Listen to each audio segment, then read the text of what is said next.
Hey everybody, it's Portable Bobby here. Tonight we're going to talk about the true history of the Mormon Church. All of this started back in 1823. So I'm going to give you a rundown on the events that brought forth the Mormon Church.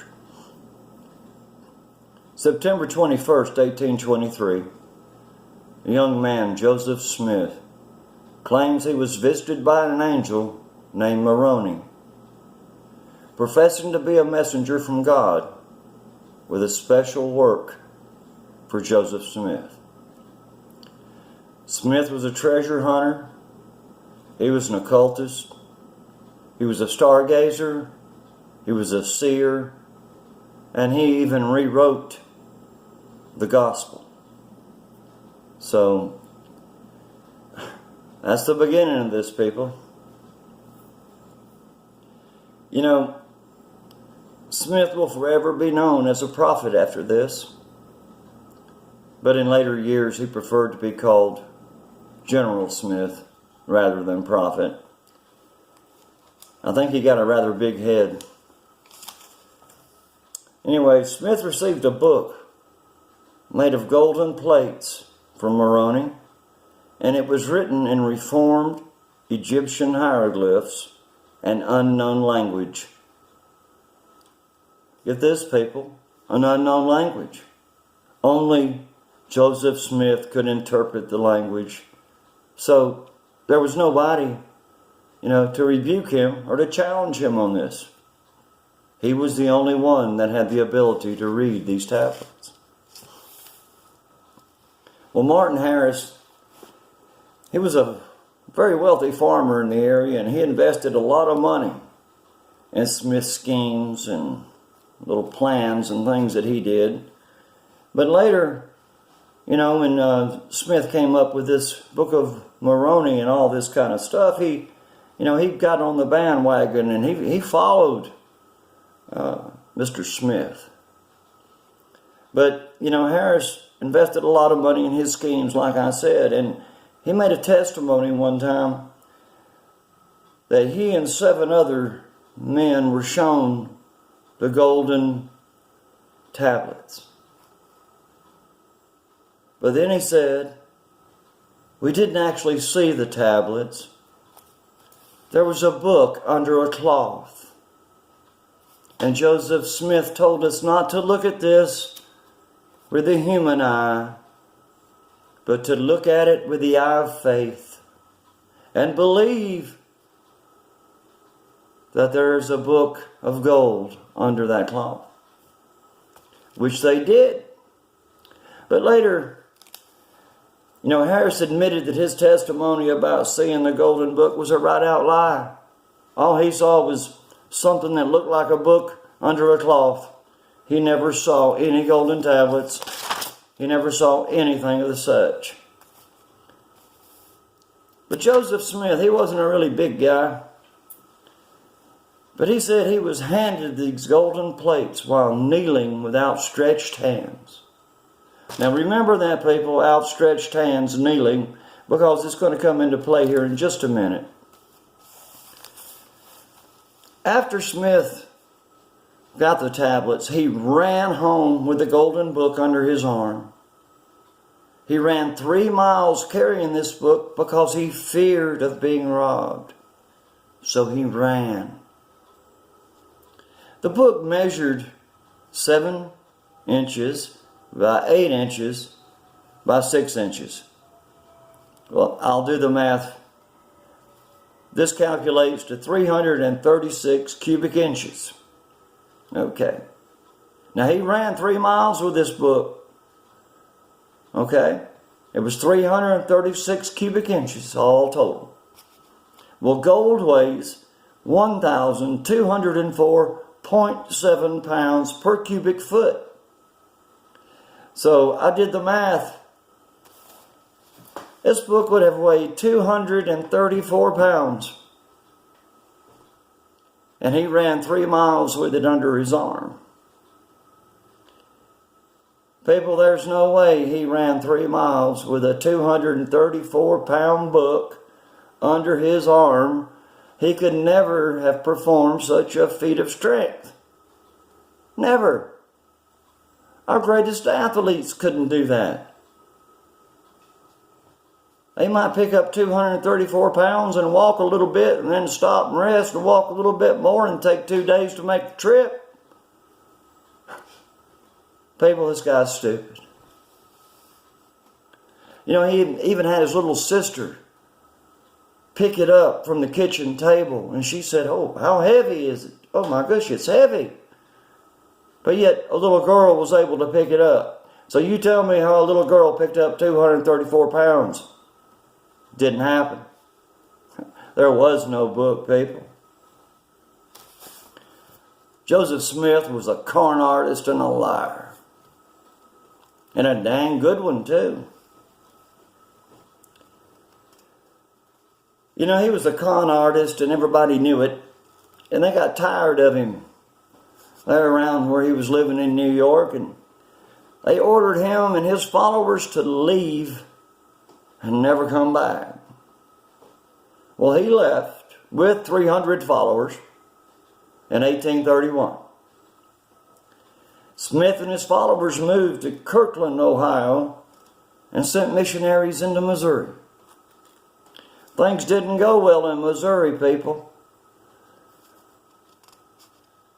Here's what happened in Missouri. Things got really hot for them. And the Mormons were ran out of Missouri. So they went to Illinois. Well, things went fairly well for Smith and his cult in Illinois until 1844. When the townspeople and everybody around got fed up with his shenanigans and all of his occultist stuff, Smith ordered the destruction of a newspaper who had spoken about him in a bad way. So they destroyed the newspaper. Well, needless to say that Smith and his brother were arrested. You know, but Smith never not got to go to trial on that one because an angry mob stormed the jail and killed Joseph Smith. Well, you know what the Mormons did, of course? They depict Joseph Smith as a lamb led to the slaughter. And he compares Smith's death to the death of Christ on Calvary's cross. Give me a break, people.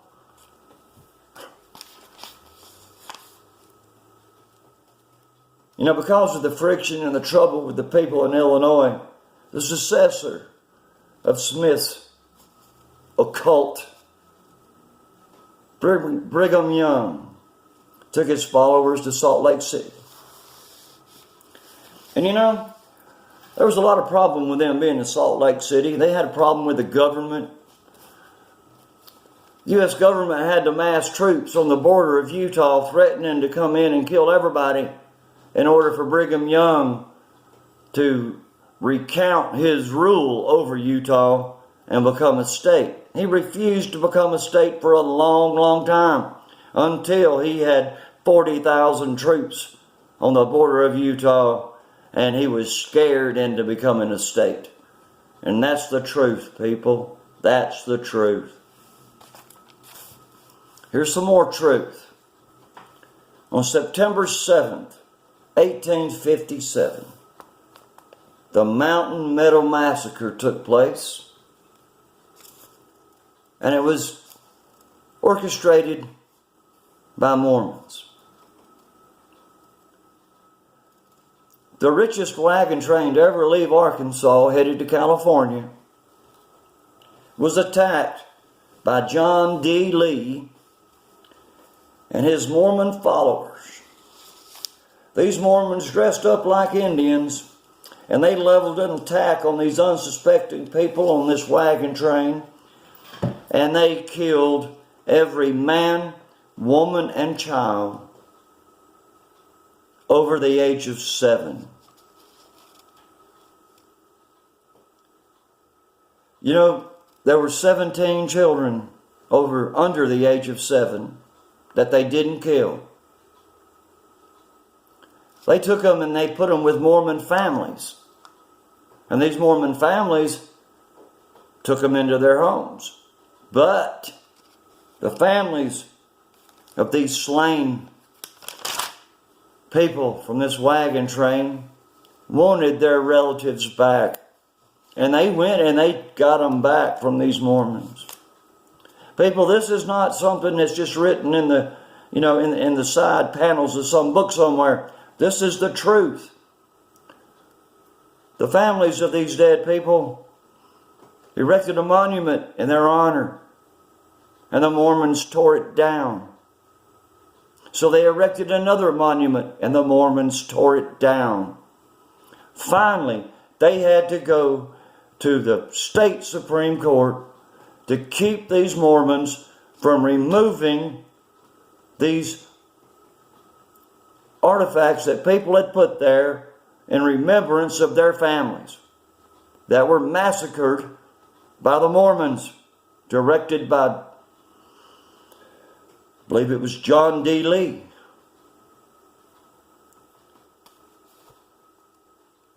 You know, people, Mormonism has to stand on the story of Joseph Smith, or it stands alone. Joseph Smith was either a prophet or a fraud. I say he was a fraud. His followers say he's a prophet. He was the lamb led to slaughter. I say Joseph Smith perpetuated a con job on his followers, and he was a false prophet. And the Mormons of today worship a false god. Today there are 15 million Mormons, and they're following the heresy all the way to hell. Thus saith the Lord. Ezekiel 13:13. Woe unto the foolish prophet that follows their own spirit and have seen nothing. People, I tell you today that Joseph Smith saw nothing. He had nothing. He was a con. And he conned everybody. 15 million strong. Empty-brained, brainwashed people.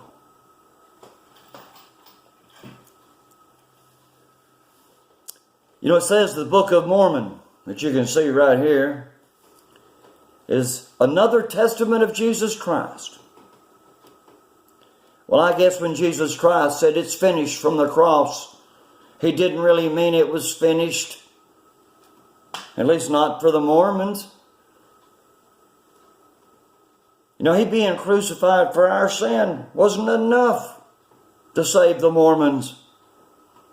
So the Mormons had to have another testament of Christ given to Joseph Smith, a con artist and a seer and a blasphemer. He was given another testament of Jesus Christ to bring to the whole world. People, I'm telling you right now, Joseph Smith stands at the right hand of Satan. And I'll tell any Mormon, anywhere, anytime, that they belong to an occult. There is no salvation for them. You know, I think it was Paul said, I'm no scripture person. You know, I don't know a whole lot of scripture, but I know a little bit. But I think it was Paul that says, any man coming preaching anything other than what I have taught you is of Satan. And that's probably paraphrasing, people, but I know it's there.